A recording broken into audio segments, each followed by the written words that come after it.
Life's funny, you know? You start off with a heart full of dreams and a head full of plans, thinking you've got it all figured out.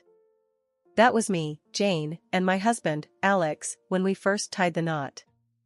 We were like two peas in a pod, living in this cozy house I got from my granny, with our little bundle of joy, Lily, lighting up our world. Back then, Alex had just opened up his bakery. It was small, but it was his pride and joy.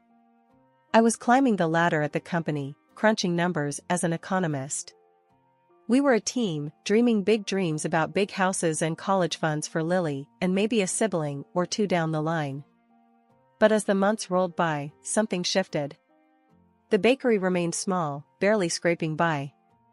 I tried talking to Alex about maybe expanding or trying something new to boost business. Alex, babe, have you thought about maybe offering catering services? Or what about those pastry classes you always wanted to run? I'd suggest, trying to keep the conversation light and positive. He'd just wave me off, his forehead creasing in annoyance. Jane, I know what I'm doing, okay? We're fine as we are. But we weren't fine. Not really. I started taking on more hours at work, trying to make up for the shortfall. It was around then that things with Alex's mom got tense too. She'd call, out of the blue, laying into me about how I wasn't supporting Alex enough. Listen here, Jane, she'd hiss over the phone. My son doesn't need your charity. He's doing just fine without your meddling. I was taken aback, to say the least. Mrs. Thompson, I'm just trying to help. We're family, aren't we? And besides, I'm not exactly sitting on a pile of cash here. I'm working hard for everything we have. She snorted. Working hard? Please. All you care about is money. My son deserves better. Lately, things have been going south for Alex's bakery, like a ship hitting one iceberg after another. First, he had to let go of half the staff, which was tough. Those were people we knew, people who relied on that paycheck. Then, he had to cut down on production, saying there wasn't enough demand to keep things running like before. It broke my heart to see him so defeated, but I wasn't about to sit back and watch our dreams crumble to dust. One evening, I sat down with him, trying to keep the conversation as light as possible. Alex, love, have you thought about maybe bringing someone in? A consultant or something, to look at what's going wrong and help us fix it? He barely looked up from his plate, his fork playing with his food more than anything. Jane, we've been over this. I don't need some outsider telling me how to run my bakery. But it could help, don't you think? Maybe there's something we're missing. We could even consider a loan, just to tide things over and invest in a bit of a revamp. That got his attention. His head snapped up, his eyes narrow. A loan? Are you out of your mind? We're already hanging by a thread, Jane. And now you want us to drown in debt? I tried to keep my voice calm, even though frustration was bubbling inside me. It's not drowning if it helps us swim, Alex. I'm just trying to find a way to help us get through this. He slammed his fork down, pushing away from the table. No, Jane. Just, no. And with that, he stormed out, leaving me sitting there, staring at his uneaten dinner. A few months have passed, and the bakery's front door had a new sign hanging on it, closed until further notice. It was like a punch to the gut every time I walked past it. Inside our home, the air was thick with unspoken words and frustration. Alex had retreated into himself, spending days on end flipping through job listings with a scowl, his pride bruised and battered. One evening, after a particularly long day at work, I found Alex slumped on the couch, the glow of the TV casting shadows across his face. Alex, we need to talk about you finding a job, I started, trying to keep my voice steady and calm. He didn't even look up. I'm looking, Jane. Looking or scrolling through social media? I couldn't help but let a bit of sarcasm slip. We need income, not just, whatever this is. Finally, he looked at me, his face set in a stubborn line. I told you, I'm not settling for some entry-level crap. I have a degree, Jane. I was a businessman. I'm not going to be someone's lackey. Your business failed, Alex. I reminded him, a little more harshly than I intended. We can't afford your pride right now. We need practical solutions. Real income. That set him off. So, what? You think I'm just a failure, is that it? You don't think I can make it back to the top? It's not about what I think, I tried to reason. It's about reality. We have bills, a daughter to think about. He didn't let me finish. Forget it, Jane. You wouldn't understand. You're just like everyone else, trying to keep me down. The argument spiraled from there, harsh words thrown back and forth until he stormed out, slamming the door behind him. Not long after that mess, his mother called. As soon as I heard her voice, I braced myself. Jane, you need to do something about getting Alex a job at your place. A good one, she demanded, as if it were the simplest thing in the world. I almost laughed. Mrs. Thompson, it doesn't work like that. I started at the bottom and worked my way up. They don't just hand out high positions based on a request, especially not to someone with no experience in the field. She huffed. You need to support your husband more, Jane. He's got potential, you're just holding him back. The conversation went in circles, her accusing me of not doing enough, of not caring enough, while I tried to explain the reality of our situation. It ended with her hanging up on me, leaving me feeling even more isolated and frustrated. And so, days turned into weeks, with Alex barely lifting a finger around the house, consumed with his phone or the TV, leaving me to juggle work, household chores, and taking care of Lily. Every attempt to talk to him about responsibilities, about being a part of this family, was met with defensiveness or outright avoidance. Can you at least pick up Lily from school today? I asked one morning, hoping for a small win. I'm busy, Jane, was his dismissive reply, not even specifying what he was busy with. Doing what, Alex? What's so important that you can't help with your daughter? He just shrugged, that infuriating, indifferent shrug that made my blood boil. Just stuff. You wouldn't get it. That's how it was now. Him, wrapped up in his world of whatever, me, trying to keep everything else from falling apart. Every conversation a battle, every day a little harder than the last. Things between Alex and me hadn't been great, but I never expected to find out he was taking cash right out of my purse. It started small, a 20 here, a 50 there. I thought I was being forgetful at first, until one day, the missing amounts were too big to ignore. I waited for Alex to come home, tapping my foot, my arms crossed. The minute he walked through the door, I was on him like a hawk. Alex, we need to talk. Now. He looked tired, worn out, but the moment he saw my face, he knew something was up. What's wrong, Jane? Where's the money, Alex? I asked, my voice sharp. The cash from my purse. It's been going missing, and I want to know why. For a moment, he tried to play dumb, his eyes shifting away from mine. Money?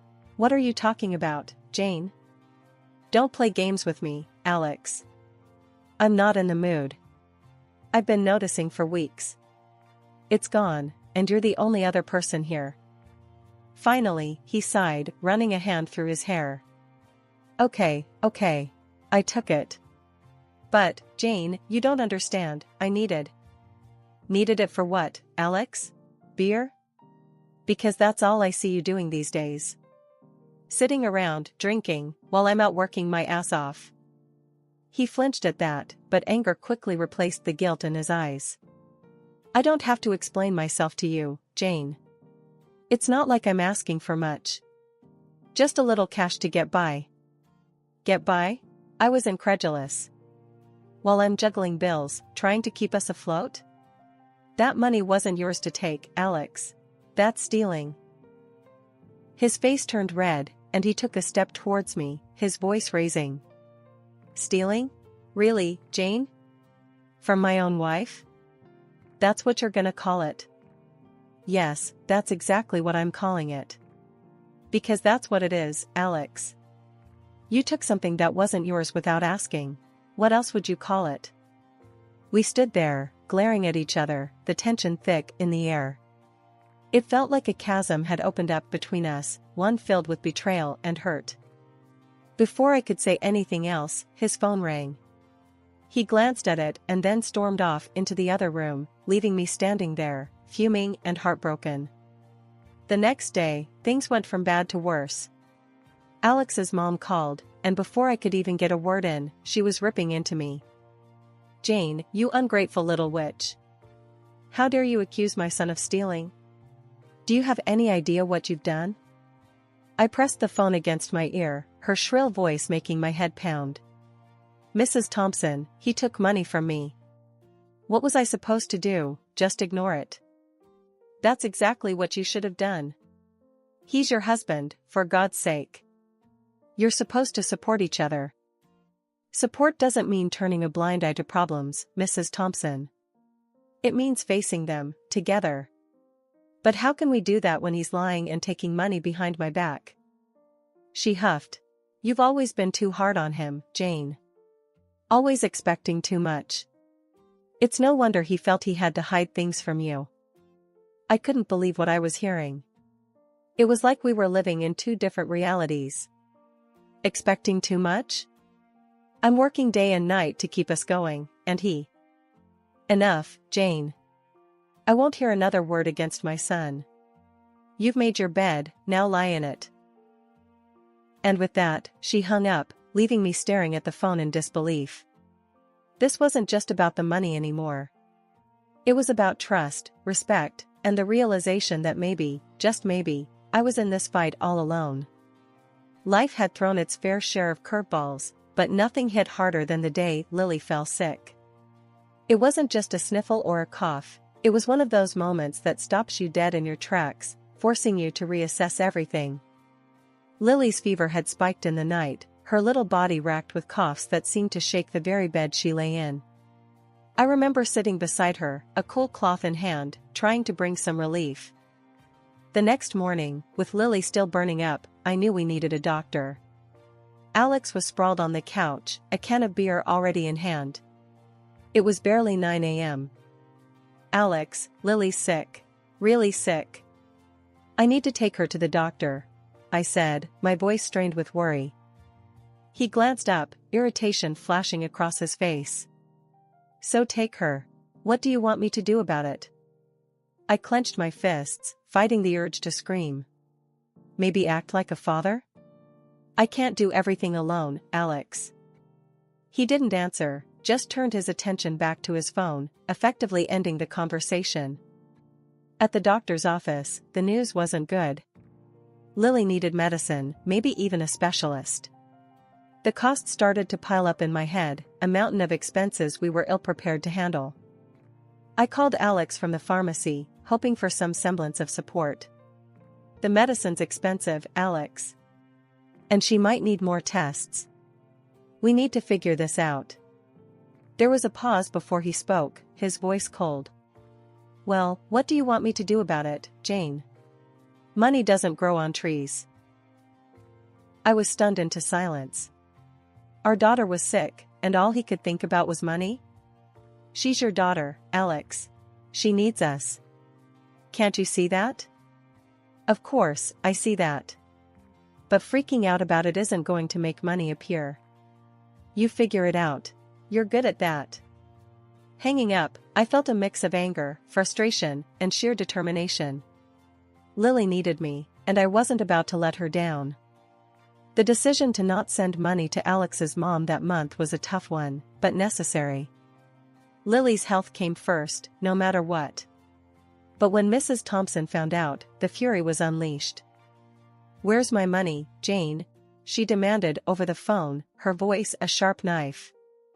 I took a deep breath, bracing myself. "Lily's sick.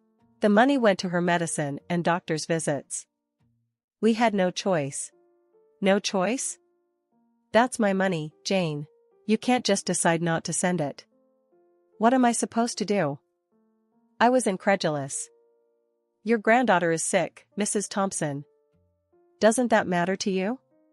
Lily's health is more important right now."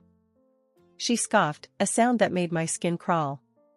You're just using that as an excuse. I need that money, Jane. You're being selfish. The conversation went downhill from there, ending with her calling me names and hanging up. I stood there, phone in hand, feeling a cocktail of emotion swirling inside me. Anger, disbelief, but above all, a fierce protectiveness over Lily. The day everything turned on its head started like any other, but ended in a way I never could have predicted. It was when I stood at the checkout line, groceries piled up, that I reached for my bank card and found nothing but emptiness. Panic knotted my stomach, not just at the embarrassment of not being able to pay, but at the realization of what it meant. Alex had taken my card. For a whole week, my calls to him went unanswered, a silence that spoke volumes. Then, out of the blue, he returned, but not alone. His mother was in tow, both of them wearing smug looks that didn't bode well. Before I could even demand answers, Alex dropped his bombshell. I won, Jane. $5 million. Can you believe it? The news knocked the wind out of me, not just the amount but the sheer audacity of him claiming this victory after everything. What? How? With your card, he said, as if he had done something clever. Bought a lottery ticket. The room spun. He used my card without permission, and now, this. His next words cut deeper than the betrayal of theft. I'm leaving you, Jane. This is my chance to start over, without you dragging me down. Me and Mom, we're set. His mother, standing there with that grin, twisted the knife. Told you, Jane. You never believed in my son. Now, look at you, left behind while we move on to better things. I was speechless, the injustice of it all burning in my chest. You think you can just take that money and run? That's my card, my account. You stole from me, Alex. He shrugged, that infuriating indifference back in full force. Finders keepers, Jane. I won fair and square. It's time I found someone more supportive. Someone who appreciates me. The words stung, but it was the dismissal of our life together, of our daughter, that hurt most. And what about Lily? You're abandoning your daughter? Lily will be fine with you. I need a fresh start, away from all this. He gestured vaguely around our home, as if it were a trap he had finally escaped. I wasn't just going to roll over and let him take everything from us, especially not with money that was as much mine as it was his, if not more so. The first step was finding a lawyer, someone who could navigate the treacherous waters of legal battles that lay ahead. When I sat down across from Ms. Rivera, a sharp-eyed woman with a reputation for being a bulldog in court, I knew I had found my champion. I'm not going to lie to you, Jane. This is going to be a tough fight, Ms. Rivera began, her voice matter of fact. But it's not insurmountable. I nodded, clenching my fists in my lap to stop them from shaking. I understand. But I can't just let him get away with this. It's not right. She smiled, and there was a glint of something fierce in her eyes. I like your spirit. We'll give it everything we've got. First, we'll need to prove the purchase was made with your card. Do you have statements or any evidence of the transaction? Of course, I replied, pulling out copies of my bank statements I had brought with me. It's all here. The date, the time, the exact amount. Good, Ms. Rivera said, taking the papers and scanning them quickly. This is a solid start. Next, we'll file for an injunction to freeze the winnings until the court makes a decision. It's going to make him and his mother very unhappy, but it's a necessary step. The thought of facing Alex and his mother again made my stomach churn, but the fire Ms. Rivera had ignited in me burned brighter. Let them be unhappy. After everything they've done, it's the least they deserve. The day we served Alex with the papers, I saw him for the first time since he left. He looked different, harder, colder. His mother was with him, of course, her sneer as pronounced as ever. This is a mistake, Jane. You're going to lose, Alex said, his voice laced with a venom I hadn't heard before. I'm not the one who made a mistake, I shot back, my voice steady, despite the trembling I felt inside. Stealing from your family, abandoning your daughter, that was all you. His mother stepped forward, her finger wagging in my face. You're a greedy, ungrateful little. Enough, Ms. Rivera interjected, stepping between us with a calm authority that immediately silenced Alex's mother. This will be settled in court, not on your doorstep. After months of legal wrangling, the day of reckoning finally arrived. I sat in the courtroom, a bundle of nerves, my hands clasped tightly in my lap. Across the room, Alex and his mother sat together, an air of smug confidence about them that made my skin crawl. They whispered to each other, casting occasional glances my way, their expressions a mix of disdain and surety. My lawyer leaned over, her voice a whisper of steel. Ready for this, Jane? It's showtime. I nodded, not trusting my voice. My heart hammered in my chest, a loud echo in the silent room as we awaited the judge's entrance. When the judge finally entered, the room hushed to a solemn quiet. The proceedings began, a blur of legal jargon and back and forth that felt both endless and fleeting. Alex's lawyer painted him as a wronged man, desperately trying to claw back some dignity from a life derailed. It was almost laughable, if it wasn't so tragic. Then Ms. Rivera stood, clearing her throat. Your Honor, let's not forget the facts. The lottery ticket, the source of this windfall, was purchased with stolen funds. My client's funds. This isn't a fairy tale windfall, it's the result of deceit, a betrayal of familial trust. The back and forth continued until the judge finally called for silence, ready to deliver the verdict. My heart stopped, every second stretching into eternity as we awaited his words. In light of the evidence presented, it is the decision of this court that the majority of the lottery winnings, being the result of a transaction made with funds not belonging to Mr. Alex Thompson, be awarded to Mrs. Jane Thompson, the judge announced, his voice carrying a weight that felt like a gavel to my soul.